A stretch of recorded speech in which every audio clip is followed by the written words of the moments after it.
श्रद्धा की हत्या का आरोपी आफताब कितना बेरहम है, उसका एक और सबूत सामने आया है। श्रद्धा का व्हाट्सएप चैट सामने आया है, जिसमें श्रद्धा ने चैट में पिटाई का जिक्र किया है।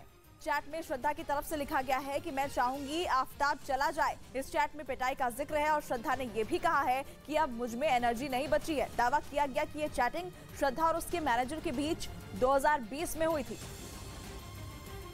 श्रद्धा के कत्ल के आरोपी आफताब की बेरहमी का एक और सबूत इस व्हाट्सएप चैट में सामने आया है। दावा किया जा रहा है कि ये व्हाट्सएप चैट श्रद्धा और उसके मैनेजर के बीच है, जिसमें श्रद्धा ने लिखा कि मेरी हालत आज बहुत खराब है। कल रात की चोटों की वजह से मेरा बीपी लो है और मेरी हालत बिस्तर से उठने लायक भी नहीं है और मुझे किसी भी तरह से उसे घर से बाहर भेजना होगा। तुम्हें मेरी वजह से जो परेशानी हुई उसके लिए माफ करना। इस व्हाट्सएप चैट से साफ है कि साथ रहने के दौरान आफताब श्रद्धा को टॉर्चर करता था, उसको चोट पहुंचाता था, उसके साथ दरिंदगी करता था। श्रद्धा और उसके मैनेजर के बीच ये व्हाट्सएप चैट साल 2020 का बताया जा रहा है। इस दौरान दोनों मुंबई के पास वसई में एक साथ रहते थे। पुलिस सूत्रों के मुताबिक पिटाई के बाद श्रद्धा को अस्पताल में भर्ती कराना पड़ा था। श्रद्धा मर्डर केस की जांच कर रही दिल्ली पुलिस का दावा है कि आरोपी आफताब ने हत्या का जुर्म कबूल कर लिया है। पुलिस ने आफताब के साथ इस वारदात का रिक्रिएशन करने के बाद ये दावा किया, जिसके लिए आरोपी आफताब को लेकर पुलिस उसके महरौली वाले फ्लैट में आधी रात को पहुंची, ताकि सुरक्षा कारणों से वहां कोई हंगामा ना हो और पुलिस अपना काम आसानी से कर ले।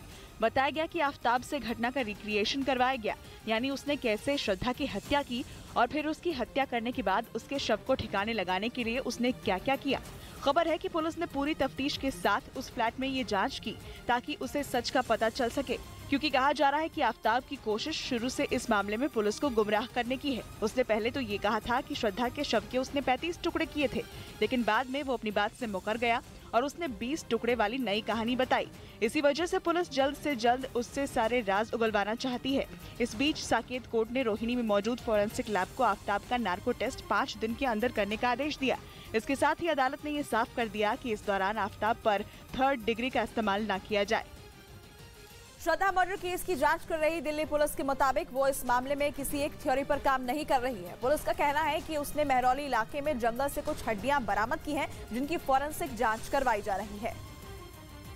और इसके अलावा भी इस मामले में कई ऐसे सवाल हैं जिनके जवाब मिलने अभी बाकी हैं। इसी वजह से पुलिस फिलहाल किसी एक थ्योरी पर नहीं टिकी है। खबर है कि जो हड्डियां बरामद की गई थी उनकी जांच के साथ ही श्रद्धा के पिता के डीएनए के लिए उनका ब्लड सैंपल भी लिया गया है।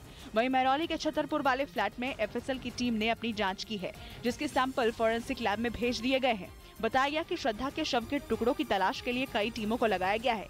दिल्ली पुलिस के पास ये मामला 9 नवंबर को आया था, जब मुंबई पुलिस की एक टीम ने महरौली थाने से संपर्क किया था। कहा गया कि मुंबई पुलिस ने दिल्ली पुलिस को श्रद्धा के अचानक गायब होने की बात बताई और उसे आफताब के बारे में भी जानकारी दी, जिसके बाद दिल्ली पुलिस ने श्रद्धा के अपहरण का केस दर्ज कर इस मामले की जांच शुरू की थी।